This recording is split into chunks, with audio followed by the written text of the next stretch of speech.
been so far. Thank you so much for all of your thoughts, your comments, even your questions on our socials. We don't take a company for granted at all.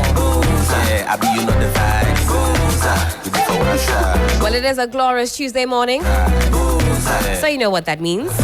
It's time for another very exciting installment of Womanpreneur. My womanpreneur of the morning, she's seated, looking very beautiful indeed. I have Diana Amegbletor, CEO, Aqua Woman. Good morning, Amegbletor. Amegbletor. Yeah. All is allowed. Yeah, it's allowed. Good morning to you, Diana. How are we feeling this morning? Good. Is it too late to wish Happy New Year? No, it's not too late. It's not too late. Well, a Happy New Year to you. Many happy returns. As a businesswoman, how has the year started for you?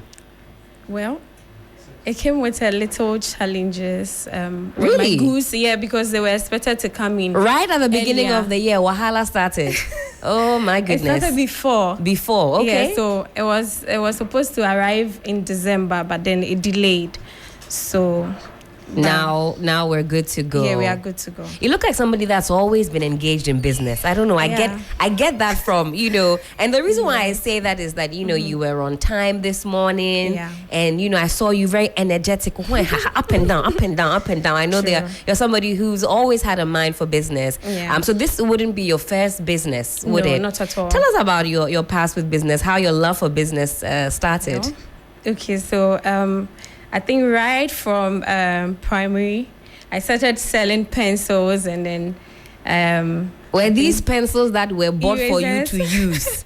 No, not at all. They were bought, and then you decided, how did you start selling pencils at primary? So there's this shop that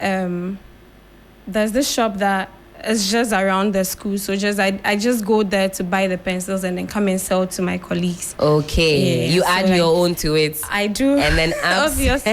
and then upsell. Yeah. Okay, Yeah. so you've always had that entrepreneurial Yeah. spirit, that hustling spirit, making Yeah. money. What compelled you at that age? Because for me at primary, mine was, okay, school is finished, one you go two fruits, one meat pie, asan. Well, I believe I took that from my parents because Okay.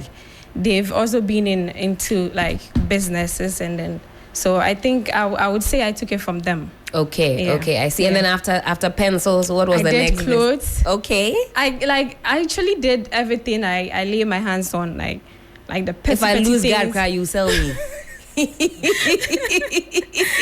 So you've done pencils, clothing, Clothes, bags, shoes. shoes, everything. I even have a shop named Everything Anything. Everything, anything. Yes. What can we find there? Shoes, everything. Everything and anything. Yeah. It's making sense. Yeah. What about education-wise? With that background or that business spirit, did your Yeah. parents then push you? Oh well, Diana, this is it's in your spirit. Focus on business. Yeah, they are very supportive. Okay. I would say that. Mm. I would say just because they are in there, so they don't see anything bad about it. Obviously, if I'm doing, I'm with my, how do I even say, with education and everything, and I'm still doing business, then it's good. Why not? So they have no Because problem some with that. parents will say that, oh, Charlie, as for business, maybe wait, go and do this course No, or that not at course. They all. didn't put pressure on you. No. That's amazing. Yeah. Sometimes they'll say, oh, business, yeah, tricky. Maybe you should go into nursing. You know how parents are. It's either nursing, and then be a lawyer. They want you to become an engineer, Doctors doctor. and- That sort of thing. No. Do you think There's that no pressure at all? gave you that kind of confidence to enter into the business field? Yeah, as I said earlier, they are also into businesses as well. So I took one or two from them as well. Yeah, so For anybody that wants to start buying and selling, right? What is that fundamental thing that they should be thinking about? So you want to enter back because you've bought and sold a lot of things. What is that one tip that you give anybody listening today? They I want to get into buying and selling. What advice do you give them? well, you have to first know what you are going to sell. Okay. If that particular thing will move for you. Like, but you have to test the market. I would say that, like, first test the market, because when I started with the aquarium business, I thought maybe it wouldn't sell and all that. But like when I owned an aquarium myself, and then I decided to post it to see how people will like respond to it, and then it was massive. Then I just took it upon myself to just enter into the aquarium business. So I see. So you tested the market yourself. Yeah, I did. Okay. Yeah, I did. What was the response like? People were curious. I believe a lot of people would want to own an aquarium. Like they go most places, like bigger places, and see them, and then wish they could get an aquarium. But because maybe people always think, oh, it's expensive. That's right. Oh, this is too big for me. I want something small. So I just decided to like do something that like everyone could go in for, and then have an aquarium. Because I'm looking at the one that's in front of us here, and it's cute, portable. Because like you said, you might think, oh, I want to own something like that, but maybe it's too pricey or too difficult to look after. And when did you establish this business? So the idea came in when I was watching a movie, and then I saw this smaller bowl with a fish in there, and I was like, I haven't set my eyes on this, but not knowing people were doing it, like, but it wasn't really out there. So I just decided to take it, and then everything came together during the lockdown. Because so this is 2020. Yes. Even though I started earlier, that was 2029, but like business wise, like entering into the business with the aquarium will be 2020. Okay. Because I work as well, so it's just like a side business. So it all began when like COVID came, and then I just, because we're not going to work, I just took it upon myself to try something new. Yes. And this is a question that I always ask my womanpreneurs. Starting capital, you know, for a business like this, you know, to give our budding womanpreneurs some ideas. Was it very expensive to start something like this? It wasn't expensive at all. Because I know people, mostly when business owners are being asked, what did you start with? Yes. And then they go like, I started with maybe one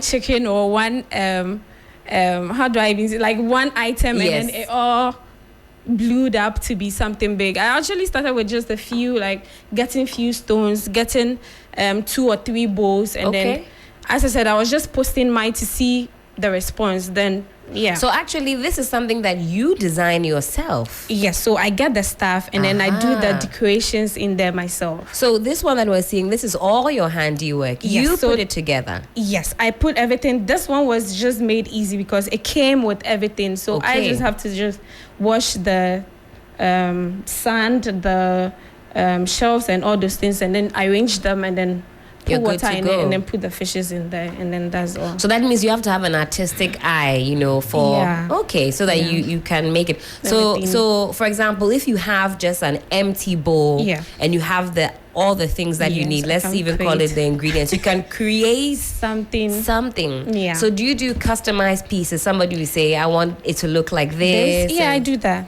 Okay. I do that. Okay.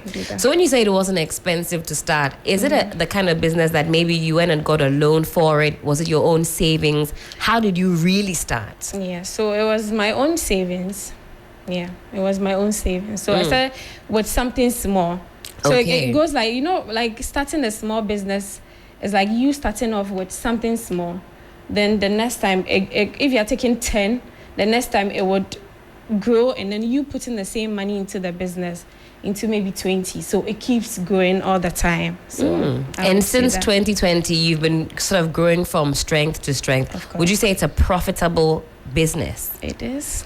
Even though there are some losses in there, but then it is. Okay. Well, what about, let's say, last year, the year before, when the economy wasn't doing well at all? So for a lot of Ghanaians, they don't really have that extra money to be, as it were, playing with. You know, every city is accounted for. How do you entice your audience? And let's even broaden this for business users, right? How do you entice your customers to come back when the economy is tough?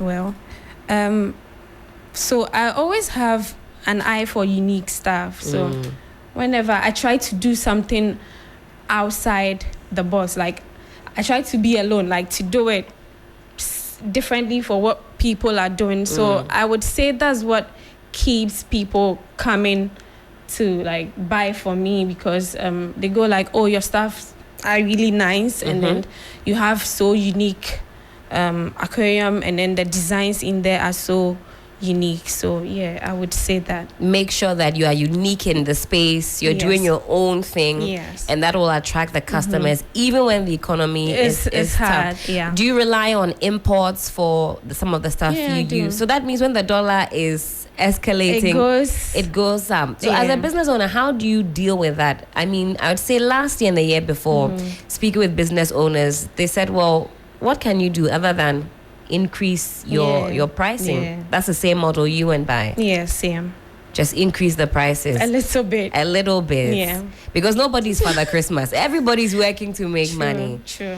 Okay. And so for these sort of what we call these small, is it so it's still an aquarium even though it's small like this? It's small. Yeah, it's still, even though I do smaller ones, we do bigger ones as well. Okay, so like I do anything aquarium.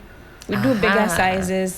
So if you go on my page, I have smaller size aquarium. So I'm here for everybody. Like, so businesses I like as well. Yes. Do you get a lot of business from bigger corporations, or is it so far the individual ones? Yeah, so far I would say homes.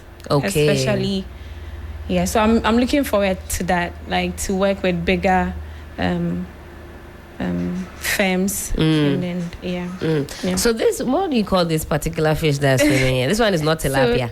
So this is a beta fish. Beta. Yeah.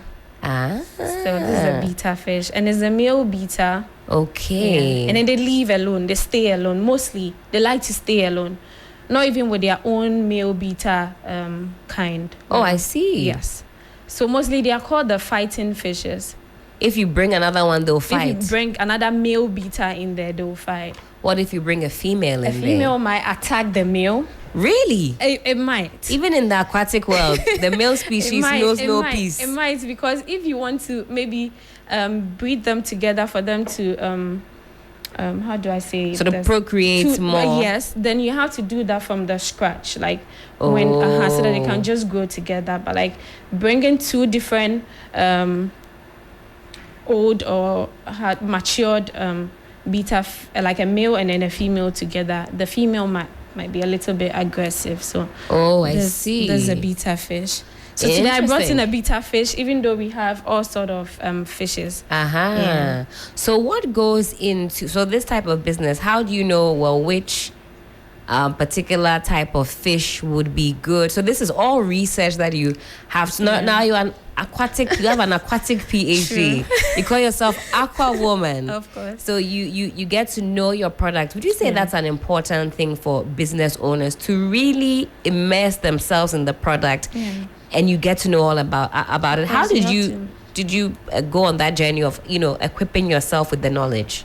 So of course I would do a little research on how it's done. I didn't go to any school for it, but like everything is on social media now. So you go and then learn more about it. And then I have a few mentor, like people that have been in the business for so long that like do lecture me. And then so I would say I picked one or two things from them, and then know what particular fish will fit into a space, because the space limits the fish, and then the fishes are in there to swim freely. So you don't have to stock in because this particular container or aquarium you're seeing here, you can't put two fishes or more in there. And then some fishes are even way bigger than what we have in here. So I see.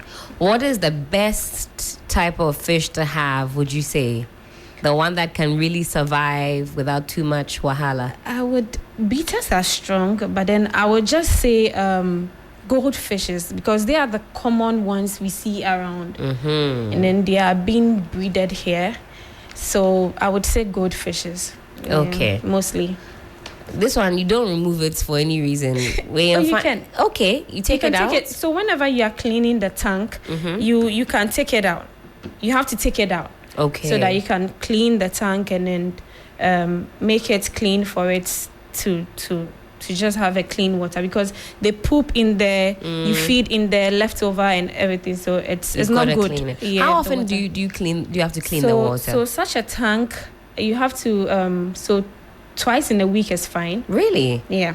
So this is even once in a week, because this is like actively having a pet. You have to take care of it. Yeah. Feed Some it. people just have it for the beautification. They don't know that you have to do all of this. Also, I take my clients through what they have to do, like what they don't have to do and all that. So yeah. I see. So then you have some of your products here and your props I just here. brought in a few. I see. What do the fish eat? So this is their feed. I have a couple here. I see. They don't eat kinky. No, they don't.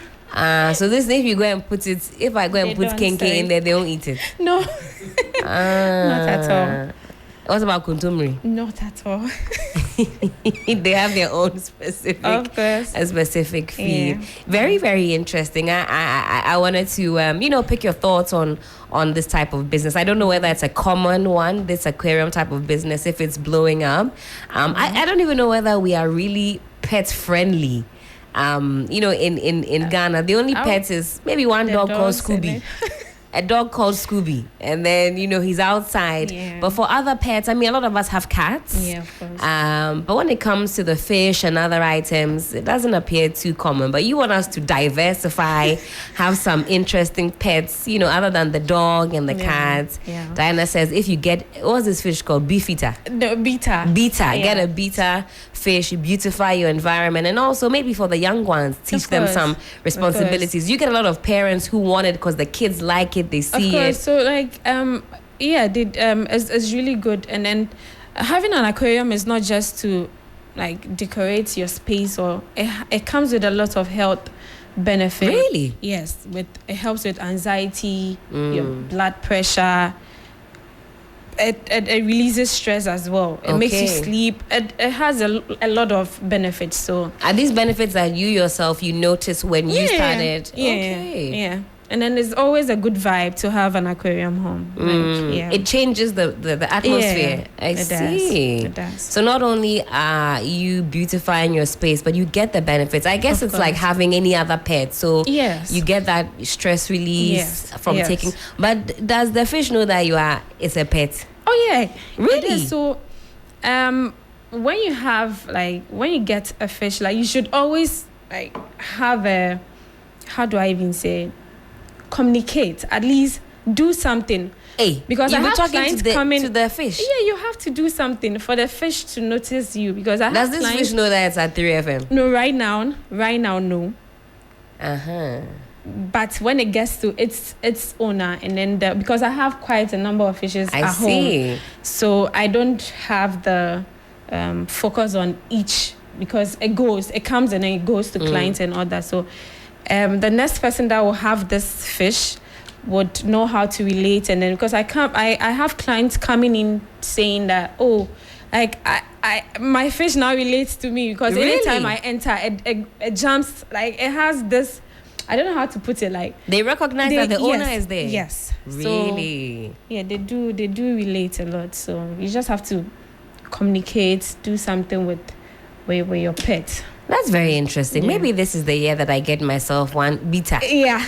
What about tilapia? Or that one, dear, no. In any case, the time check, it is some 4 minutes to the top of the hour. This is a Womanpreneur. Only some 4 minutes to go, and then we're wrapping up on this segment. Diana is the CEO of Aqua Woman. If you're looking for a pet fish to relieve your anxiety, maybe teach your young ones some responsibility, this is the place to go. But plug the socials for us, how we can find you on social media. Okay, so with on Instagram is aquawoman_maps. Okay, aquawoman_maps. Yeah. And then I think that's all for now. So we can find you on Instagram. Yes. Okay. Yes, for now. I'm hoping to join Twitter very soon. Twitter, it's a bit hectic on there. Anyway, now we call it X. Yes, We've moved from Twitter to X. X. To X, so soon Aqua Woman will be on X. But what about in terms WhatsApp? On WhatsApp? Yes. On WhatsApp is 0245 667879. I want to take it again. So 0245 667879. Okay. on WhatsApp. And maybe you can relieve some anxiety this year. Diana is a true businesswoman. Started selling pencils and all sorts from primary. Some of us were fighting over yogurt. But what about your projection for the rest of the year? What are you hoping for business-wise? Well, I'm hoping for bigger things actually. Like in the future, I want to like maybe have a bigger space. Okay. With a bigger aquarium in there for people to come and view, like the way when you like we have in Dubai and other places. So that's what I wish for, like in the future. So I hope the sky is the limit. With this business mind, I'm sure that should be an easy feat. Diana Amegbletor, CEO. Diana, you're laughing. Amegbletor. Any is fine. Don't worry. Amegbletor. That's the name for the morning. You've been a fantastic guest. Thank you so much for sharing some of your insights with us. And I hope you have a great business year. Sure. Thank you. In fact, Grace is here. She's going to be giving us that news update at 10. Grace, good morning to you. Hello, Glenn. Did you know that having a fish or a small aquarium can actually reduce your anxiety? If you have young ones, it can teach them responsibility. It also beautifies your space. I just, I'm a new mom. Yes. Still trying to understand this whole motherhood thing. Yes. So I just read an article that said that if you want your child to be very sympathetic or empathic, give them a pet. That's right. Or let them take care of an animal or a plant. I see. That way they develop love for the environment. They're able to sympathize with others. So I'm not surprised she's saying that about having a fish or having a pet. Yeah. I read this just last night. I see. Oh, it was ordained by this fish. This fish here, they call it beta. And in fact, this fish likes to stay alone. It doesn't like to stay with anybody. If you bring any other fish, they'll fight. So when you go to hospitals, you see a lot of aquariums there with fishes. Yes. I think Holy Trinity, they have a very big aquarium with fishes. Okay, so I understand why they put it there to help us calm down. Oh, I get it now. Yes, and it's also a lucrative business. So you see Diana is here, she's shining. Look at the gold in the ears. Exactly. But again, we'll park it here for 3FM Sunrise on 3FM 92.7. What a morning it has been. Thank you so much for all your thoughts, your comments, all of your calls, even your questions. Of course, we're still active on the socials when we bid you farewell. That news update at 10 coming right up. Black Rasta will be here when it's all said and done for the Urban Blend. Make sure you have your pencil sharpened. Make sure you have your pens, everything ready for that African history class. Grace, you have a birthday message for us? Yes, give it to us. It is the special birthday of my Reverend. His name is Reverend Patrick Pantibewa of the Methodist Church. It is coming from all of us at the Edusa Society. Rev, we love you so much. We love your energy. We love your presence. We love the work you're doing for us and how you're leading us to the presence of God. God bless you in this new year. Enjoy grace, enjoy happiness, enjoy a lot of wealth, and enjoy all the favor that doing the work of God brings. We love you so much, Rev. Wow, what a He's not message. your regular Methodist or Sopho. And you're regular. No. And you're regular. Not at all. Grace, yes, Diana, what were you saying? So, We have to say goodbye. Yes. I'm gifting you this. It even matches with your I'm going home with a beta. The color of the So fish. wait, you're funny, call me. You're funny, kinky. All right, well, the news at 10 coming right